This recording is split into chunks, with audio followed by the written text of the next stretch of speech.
Hallo und herzlich willkommen zu einer neuen Folge von Beholder. Wir haben noch 57 Stunden Zeit, um 30.000 zusammenzubekommen.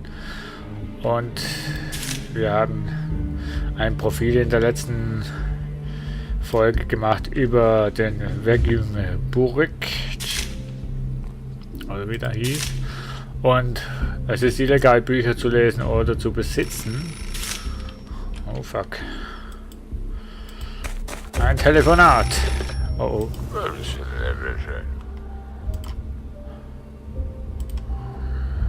Hallo, hier ist Karl Stein. Mit wem spreche ich? Sie haben sich sicherlich von der Nationalen Arbeiterlotterie gehört. Nicht wahr? Der Gewinner Leo Quitzdeck sucht nach einer Unterkunft. Wir möchten, dass Sie diesem glücklichen Mann eine Unterkunft geben. Was bringt Ihnen das? Wer sind Sie? Wir sind Gratulanten. Es wird bald tausende Versuche begehen. Die Banditen und Betrüger werden überall auf ihn lauern. Wir möchten helfen. Nachdem er eingezogen ist, müssen Sie ihn überzeugen, den Gewinn in unsere Produktion zu investieren.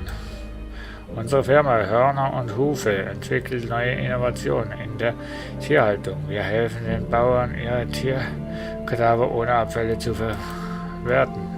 Das Fleisch geht in die Läden, die heute in die Schuster und der Rest wird zu Sülze verarbeitet. Sülze?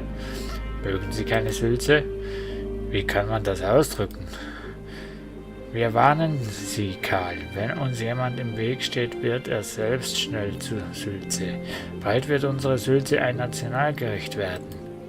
Alles, was Sie zu tun brauchen, ist Leo zu überzeugen, dass die Zukunft unsere Sülze gehört. Quitzdeck? Ja, aber wer denkt sich solche Namen aus? Das ist doch ein echter Zungenbrecher. Überzeugen Sie ihn, Geld in die Firma Hörner und Hufe zu investieren. Wenn Sie das schaffen, werden wir Ihnen einen großzügigen Anteil davon geben. Dazu brauche ich aber erstmal eine Wohnung. Und wir renovieren noch. Oh, Anna. Ich kann doch nicht.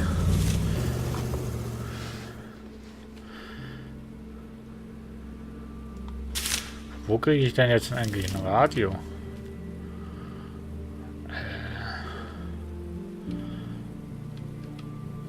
Jetzt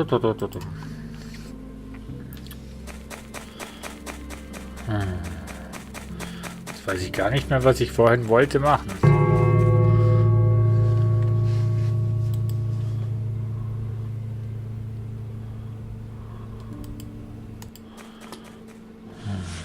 Der braucht unbedingt neue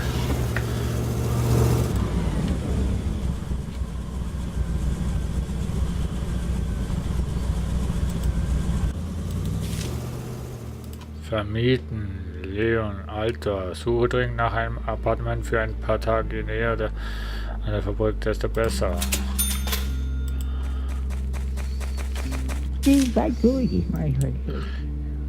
Was möchten Sie von einmal? Ich habe Ihnen schon über meine Frau... Ach ja, du hast auch nichts Wirkliches zu berichten. Gehör und Hufe.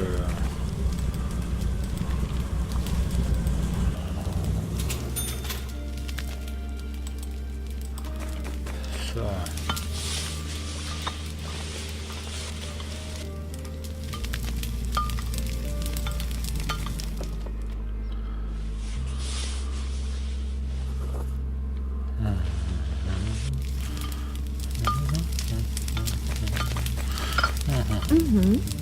Was wollen Sie?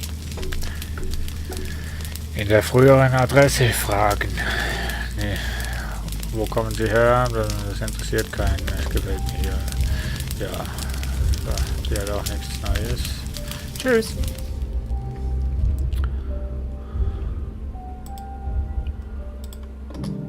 Was haben wir denn jetzt hier? Überzeugen Sie... Ach ja, warte mal.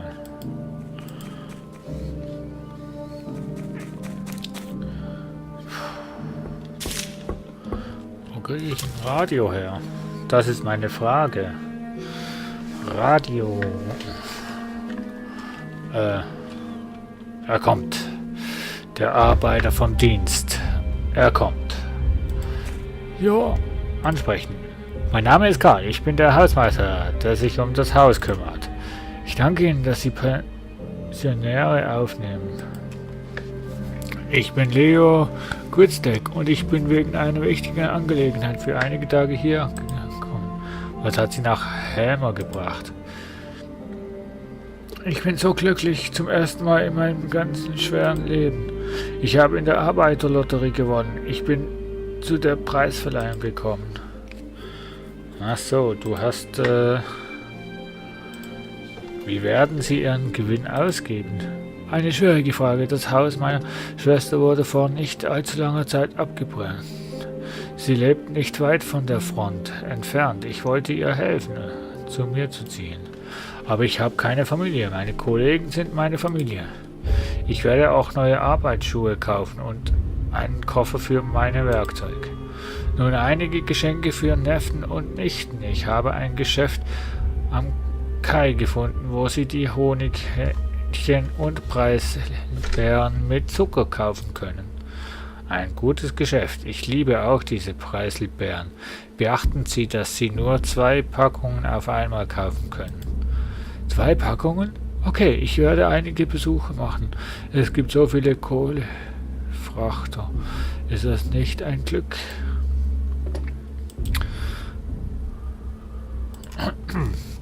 Was denken Sie über unsere Stadt? Ich mag es sehr, so viele Fabriken. Man sagt, dass Helmer eine Stadt aus Rohren ist. Heute habe ich eine Tour durch die Maschinenwerkzeugefabrik gemacht. Sie können uns eine Menge beibringen. Glauben Sie wirklich, dass die Fabrikrohre gut sind? Sicher, es raucht, also arbeitet die Fabrik. Es bedeutet, dass die Menschen arbeiten. Das Land wird reicher und das Leben wird besser. Mann. Ja gut, das ist noch das, wie wir es kennen.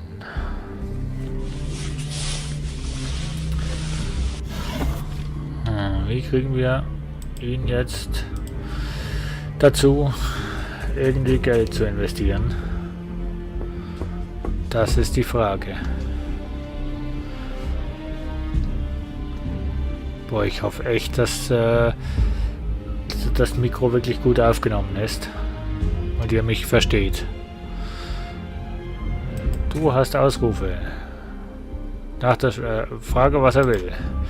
Möchten Sie etwas? Ich brauche Ihre Hilfe, Karl. Morgen werde ich zur Verwaltung gehen müssen. Es wird eine Preisverleihung geben. Ich bin einfach ein Mensch, der in der Fabrik arbeitet. Ich habe im ganzen Leben noch keinen Anzug getragen. Ich habe einen zweiteiligen Anzug im Beerdigungsgeschäft gekauft. Aber es gibt keine Krawatte zu kaufen. Es gibt auch keine Krawatte im Kaufhaus. Können Sie mir helfen, eine Krawatte zu finden? Jeder wäre in Ordnung. Ich bin momentan einfach nicht in der Lage, einkaufen zu gehen. Ich werde versuchen, mir etwas einfallen zu lassen. Sie werden mir sehr helfen. Ich werde Sie dafür bezahlen. Aber es ist verboten, beim blaue Krawatten zu tragen. Achso, nur blaue Krawatten. Okay.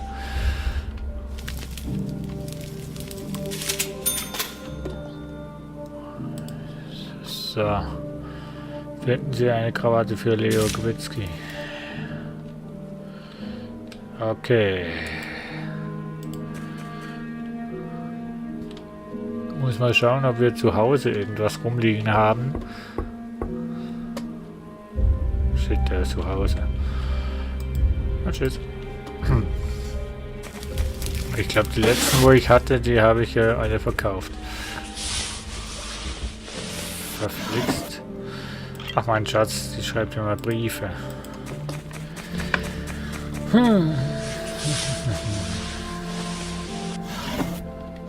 Keine Krawatte in Sicht. Alkoholikerin auch noch.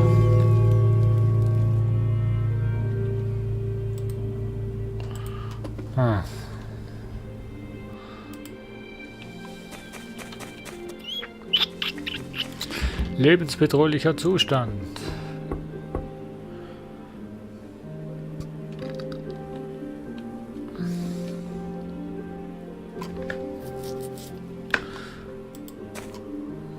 Was wollen Sie? Über die Schlaflosigkeit. Geht es Ihnen gut, Dora? Können Sie nicht schlafen? Störe ich etwa? Ach nein, ich frage nur. Ich habe tatsächlich Probleme einzuschlafen. Wenn ich meine Augen schließe, muss ich an alle möglichen schrecklichen Dinge denken. Und die Albträume. Den Grund herausfinden. Kennen Sie den Grund für die Albträume? Vertrauen Sie mir, ich versuche nur zu helfen. Weiß ich nicht, aber ich fühle, dass ich Ihnen vertrauen kann. Die Sache ist, dass ich schreckliche Angst vor meinem Ex-Mann habe. Er ist ein schrecklicher Mensch, Karl. Warum hat er Sie misshandelt? Wenn endlose Arztbesuche wegen regelmäßiger Prügelmisshandlung sind, dann ja. Warum haben Sie ihn geheiratet? Meine Eltern haben mich gezwungen, damit für ihre Tochter sagen, wie er mal gesorgt ist. Das war ihr einziges Lebensziel. Klingt schrecklich. Nein, das Schlimmste ist, dass sie sich jedes Mal, wenn ich mit einer weiteren Verletzung im Krankenhaus war, auf seine Seite gestellt haben. Du hast darum gebettelt. Das hast du verdient. Das ist deine Schuld. Und so weiter. Oh. Deshalb habe ich ein paar Jahre gebraucht, um den Mut zu fassen, aber dann bin ich endlich geflohen. Und jetzt verstehe ich mich. Glauben Sie, dass er Ihnen gefolgt ist? Ich bin mir sicher, er hat mich als seine Eigentum betrachtet und er ist sehr reizbar, was sein Eigentum angeht. Das Problem ist, dass er viele Leute aus dem Migrationsministerium kennt. Ich habe Angst, dass er herausfindet wird, dass ich hier bin. Er wird dann hierher kommen und mir alle Knochen im Leibe brechen. Ich werde versuchen, das zu verhindern. Sie sind ein guter Mensch, Karl. Hilfe anbieten. Ich glaube, Sie brauchen etwas Schlaf. Haben Sie die Schlaftabletten? Nein, ich habe nicht an Schlaftabletten gedacht. Ich werde versuchen, es für Sie zu finden. Sie werden sehen, was eine durchgeschlafene Nacht alles ändern kann. Danke, ich habe keine Hilfe erwartet. Über die Kiste sprechen. Nee, das lasse ich ja jetzt mal lieber.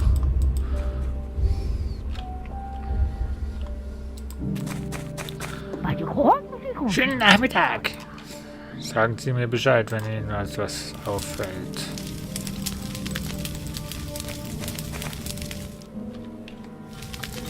Halt. Nein, dich will ich. Dich. Ja, ciao, ciao.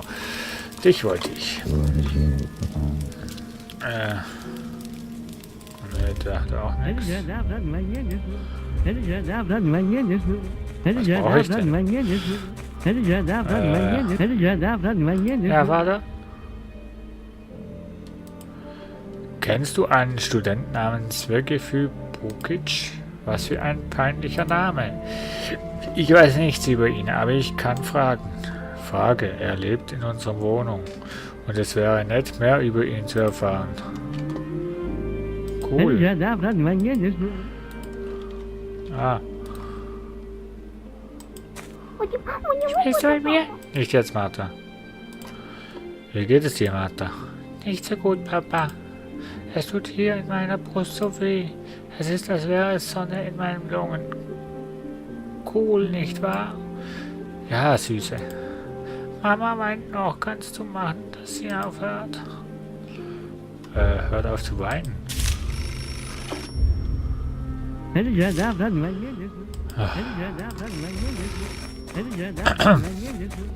Ans Telefon gehen. Hör abnehmen. Ein Privatanruf annehmen. Schönen Nachmittag, Karl. Hier ist George Stanton. Woher haben Sie meine Nummer? Unsere Einheit hat überall Freunde. Ich möchte nicht mehr hören, bis Sie mir erklärt haben, von welcher Einheit Sie da reden. Ich habe eine Familie. Ich muss wissen, wo ich da hineingerate. Sagen wir, dass wir versuchen, die Welt zu verbessern. Mit der derzeitigen Regierung geht es einfach nicht. Sie wissen ja, dass die derzeitige Regierung zu keiner Änderung bereit ist. Wie heißt Ihre Einheit? Die Einheit der selbstbewussten Revolutionäre? Neuer Morgen. Warum sind Sie so sarkastisch, Karl? Möglicherweise sind wir gerade beste Freunde geworden. So kommen Sie an das Geld, das Sie so dringend für Ihre Familie brauchen. Was, wenn ich Ihr Angebot ausschlage und Sie anzeige? Ich fürchte, Ihre Ablehnung wird unangenehme Konsequenzen für uns beide haben. Ich wiederhole, wir haben überall Freunde. Ich wusste es. Hinter Ihrem Gerede von einem neuen Morgen steckt etwas. Man kann auch Eier kochen, ohne sie zu zerschlagen. Sie haben Kinder und wissen, was es bedeutet, sich selbst für das Wohl der zukünftigen Generation aufzuopfern. Sie bieten an, jemand anderes zu opfern, mich zum Beispiel. Nicht unbedingt, Karl. Sie müssen nur zustimmen und bereit sein, unsere Revolution zu helfen. Ich sehe, dass ich keine andere Wahl habe. Was wollen Sie von mir? Finden Sie in Ihrem wundervollen Haus eine Wohnung für unseren treuen Kameraden. Er heißt Antoine Grubitsch. Er wird eine Woche lang in dem Haus übernachten. Sagen wir, dass ich zustimme. Was bezahlen Sie? $3.000. Das wird der Beginn unserer Zusammenarbeit sein. Wer ist diese Person? Antoine ist sehr wichtig für unsere Einheit. Es ist eine ausgebildete Drucker und wird viele Flugblätter drucken, die sich gegen das derzeitige Staatssystem richten. Wenn Sie ihn decken, schulden wir Ihnen etwas. Wir wollen in naher Zukunft die Fabrik bestreichen und brauchen diese Flugblätter unbedingt. Ohne sie funktioniert das nicht. Wenn Sie mich nicht dazu zwingen, der revolutionären Bewegung zu helfen, beschreiben Sie Ihre eigene Sicht auf die Lage im Lande. Ich muss wissen, wofür ich alles riskiere. Warum brauchen Sie eine Erklärung, Karl? Sie wissen doch schon alles. Total Kontrolle über die Leute, dumme Verbote für alles, keine Redefreiheit. Was bekomme ich dafür? Karten für Kleidung, Essen und Seife. Die Menschen zucken nachts beim kleinsten Geräusch zusammen. Sie haben Angst, dass sie abgeholt werden. Wie finden Sie es, wenn ein Familienmitglied berichtet über andere Familienmitglieder schreibt? Finden Sie das okay? Was ist mit Ihrem Job, Karl? Welche normale Gesellschaft kann denn als normal betrachtet? Ich mache den Job, der mir zugewiesen wurde. Ich habe keine andere Wahl. Es gibt immer eine Wahl. Helfen Sie uns, Karl. Unsere Kinder werden eine Gesellschaft haben, wo sie nicht wegen ihrer Wahl verhaftet werden. Bereit erklären zu helfen. Soweit ich das überblicken kann, habe ich keine Wahl. Antoine, sagen Sie, ich werde sehen, was ich tun kann. Toll, Karl, seien Sie vorsichtig. Ich muss vorsichtig sein. Aha. Gut, nächste Wohnung, die ich frei machen muss. Komm, wir machen gleich das ganze Haus.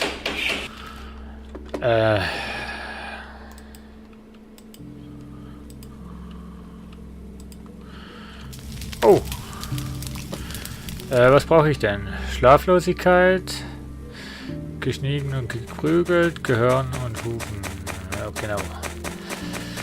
So. Dann wollen wir mal schauen, was du zum Handeln hast. Zeig mal.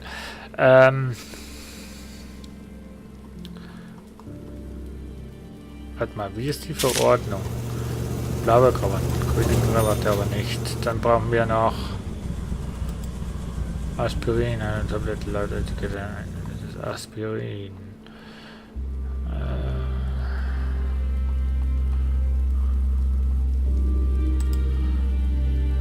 Eine Flasche Schlaftabletten. Ja, komm.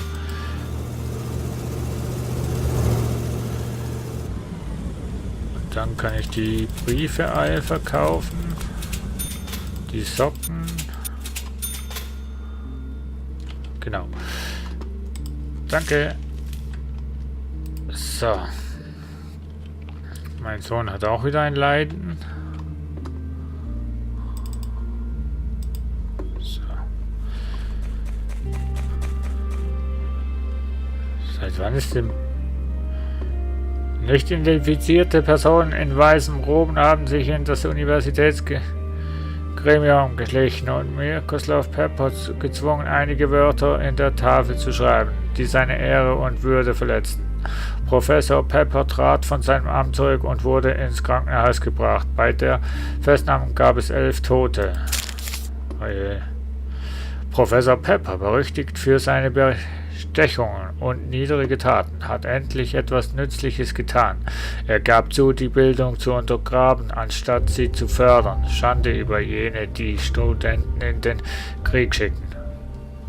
Was haben die Doktoren in der Universität gemacht? Okay.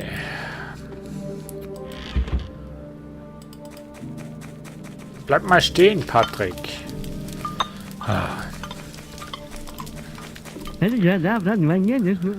Was? Ja, Vater? Über Werke besprechen. Hast du etwas über ihn herausgefunden? Ja, das ist der Student aus der biochemischen Abteilung. Er wurde wegen staatsfeindlichem Verhalten gesperrt. Die Leute sagen, er hat einen peinlichen Witz über den großen Anführer erzählt. Er ist ein Idiot. Was hast du erwartet? Ich kann es nicht mehr ertragen, Vater. Ein weiterer Tag in der Mine und ich erhänge mich. Und was schlägst du vor? Ich möchte das Land verlassen, Vater. Ich kann hier kein Mensch sein. Ich fühle, wie ich jeden Tag dümmer werde. Es gibt keine einzige Chance, hierher rauszukommen. Und wo gehst du hin? Einer meiner Kollegen erzählte mir, dass sie meine hochqualifizierten Fachkenntnisse in Nordkorea brauchen. Dasselbe Profil hatte ich an der Universität. Ich kann meinen Abschluss machen und dort einen guten Job bekommen. Nord, bist du sicher, dass es nicht Südkorea ist? Ist es nicht dasselbe? Armer kleiner Bergarbeiter. Zu schade, dass sie dich an der Universität nicht in Erdkunde unterrichtet haben. Nord- und Südkorea sind zwei verschiedene Welten. Das ist nicht komisch, Vati. Okay, wie viel brauchst du? Viel, Vati. 20.000. Boah, Junge, geh arbeiten. Ich werde sehen, was ich machen kann. Danke, Vati, du bist toll. Die Tochter braucht 30.000, du brauchst 20.000. Alter Schwede. Naja,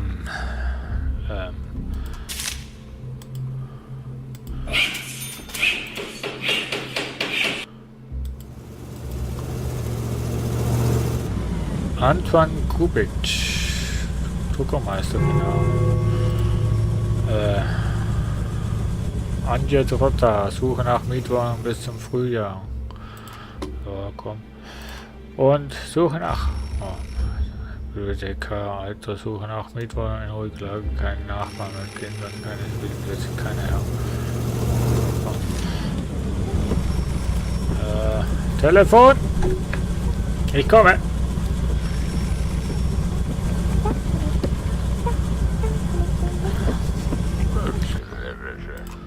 Ein privater Anruf.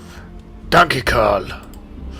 Ich werde Geld auf Ihr Konto überweisen. Ich bitte Sie, Kamerad Kubic, so gut wie möglich zu helfen. Er arbeitet an einer wichtigen Sache. Helfen und spionieren Sie. Haben Sie verstanden, wovon ich spreche? Es ist eine schwierige Zeit. Vielleicht wird er verleumdet oder zu anderen Zeiten überlaufen. Schützen Sie ihn, Karl. Lassen Sie ihn nichts tun, das nicht mehr geändert werden kann. Ich werde in ein paar Tagen anrufen, um zu erfahren, wie es läuft. Ja, okay.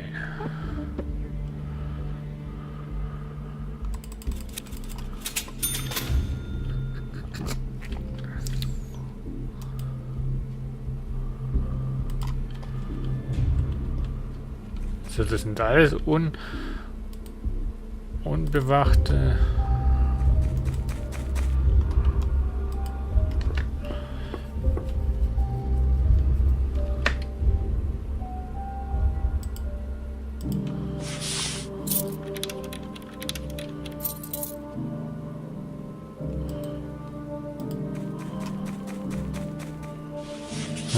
Mal erstmal ein paar Kameras hier montieren.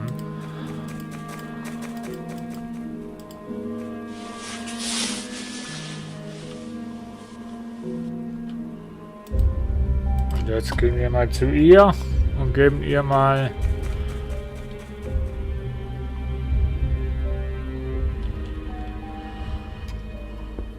nachher gehen wir noch zu ihm.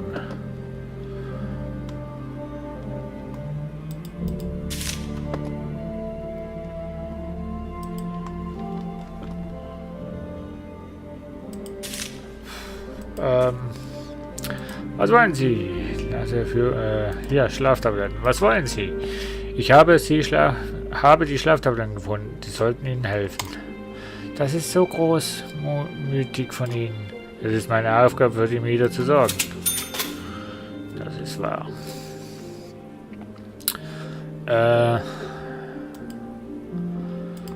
So, den holen wir aus dem Bett.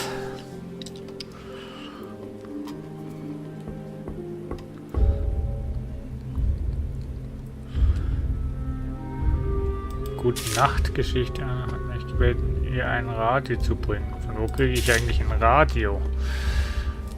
Radio. Verkauft da jemand einen? Naja. Ich habe eine grüne Krawatte für Sie gefunden. Wie wäre das? Definitiv, ich danke Ihnen, Karl.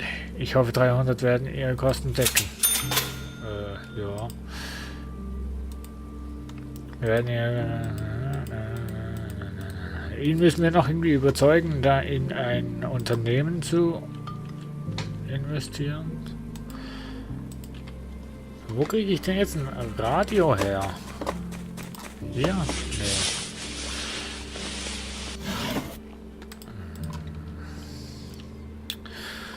So, Gehör und Hupf, ja.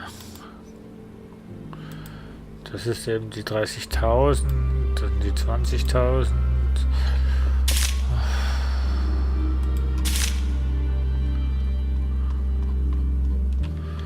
Viele Aufgaben, die momentan am Laufen sind. What the hell, das ist ja ein Schläger hier. Was wollen Sie? Fragen, was Sie will. Was wollen Sie? Das ist ein sehr privates und vertrauliches Thema, Karl. Ich bin so eine Art Experte für persönliche Probleme. Ich habe nachgedacht und meine Möglichkeiten abgewogen. Mein Ex-Mann, er war nur gegenüber mir so mutig. Und dann die Waffenfabrik, die nennen ihn löchriger Arsch. Und alles nur, weil er mal ein geladenes Gewehr fallen gelassen und sich damit in den Hintern geschossen hat. Was? Wie soll man das machen? Wie hat er das geschafft? Erklär mir das. Für ihn war es nur ein Kratzer, der in einer Woche schon weg war. Aber er hat mich ein halbes Jahr lang fast jeden Tag geschlagen. Außerdem hat er seitdem Probleme auf der Arbeit, weil er jetzt Angst vor Schusswaffen hat. Also Karl, ich brauche eine Schusswaffe. Es ist der einzige Weg, wie ich mich gegen meinen verrückten Ex-Mann wehren kann. Echt jetzt? Schusswaffenbesitz und Benutzung sind verboten. Ich bin eine Todesgefahr. Bitte helfen Sie mir. Ich habe keine Ahnung, wo ich das bekommen könnte. Ich bin mir sicher, dass das kein Problem für Sie ist, Karl. Werden Sie mich retten? Ich werde sehen, was ich machen kann. Hallo?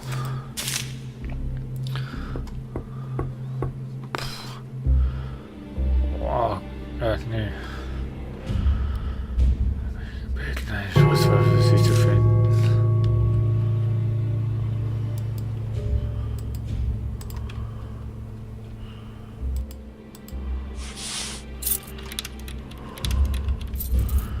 Ich weiß nicht, ob das Bing irgendwie zu bedeuten hat.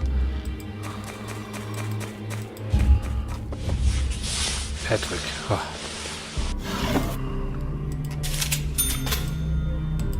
Molotow-Cocktail ist gar nicht verdächtig, ne?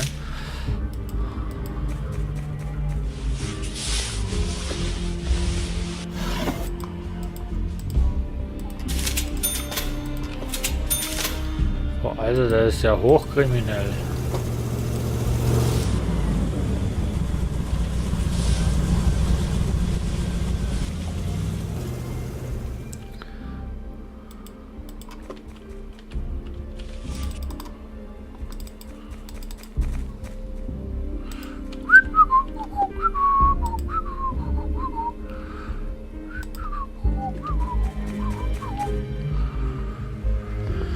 So. Verordnung vom... Es ist verboten, in Bars zu gehen. Oh je. Mein Gott, was bist du für einer? Sag mal. Ansprechen. Ich bin Karl, der Hausmeister. Anton Grubitsch, schön Sie kennenzulernen. Unser gemeinsames Freund sagte, Sie wären der beste Spezialist fürs Drucken. Sie scheinen da ein paar Dinge durcheinander zu bringen. Ich glaube nicht, dass wir gemeinsame Freunde haben. Ah, natürlich, Geheimhaltung und ähnliches. Entschuldigen Sie die Störung. Ich habe keine Ahnung, was Sie meinen. Ich auch nicht, ehrlich gesagt jetzt.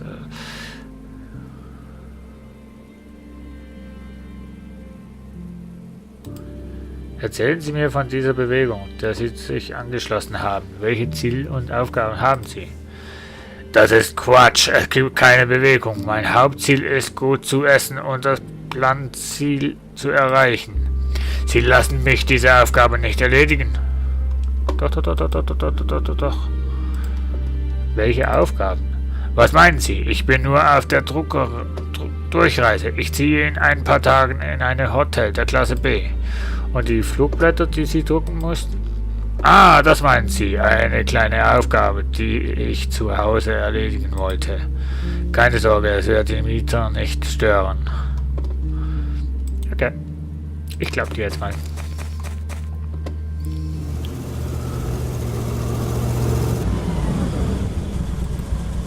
So.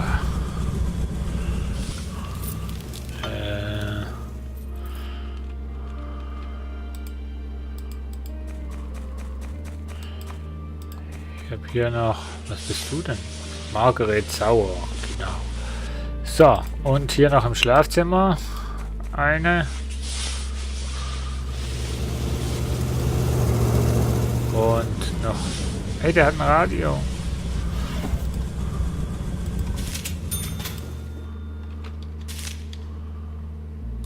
Ich will auch.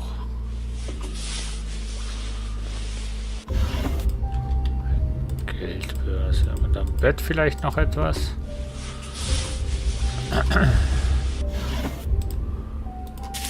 Schiffsmodell, ah ja. Ah, so.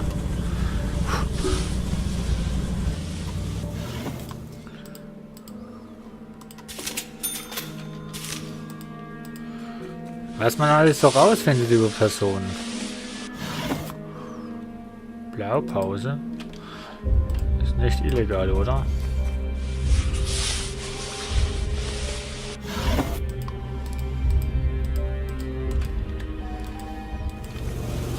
Alter, mach mir keine Angst, du Margarete. So, bei der Margarete montieren wir auch noch ein paar Bewegungsmelder, Kameras.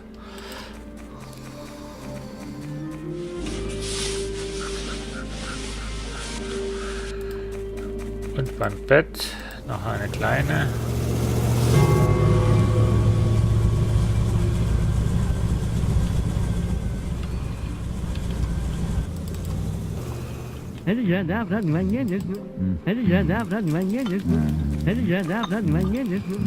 Stopp! Möchten Sie etwas? Ich brauche einen Rat von Ihnen, Karl. Ich bin wirklich verwirrt. Heute habe ich Geld, aber ich bin nicht sicher, ob ich richtig damit umgehen kann. Geben Sie mir einen Rat, Karl. Wie soll ich das Geld alles geben? Bären investieren in Fremdwährung, in die Bank, in Rinder investieren. Sie wissen bereits, dass wir Probleme mit Lebensmitteln in unserem Land haben. Ich bin sicher, dass hier ein Invest sehr profitabel sein wird. Darüber hinaus plant eine Firma Hörner und Hufer eine abfallfreie Produktion einzuführen. Das Fleisch wird verkauft, der Rest zur Sülze verarbeitet. In der Sülze? Ja, sie wollen die Sülze zu einem Nationalgericht machen. Sind Sie sicher, dass das eine gute Idee ist? Bestätigen. Ja, ich bin absolut sicher, dass Sülze wird eines Tages ein Nationalgericht werden.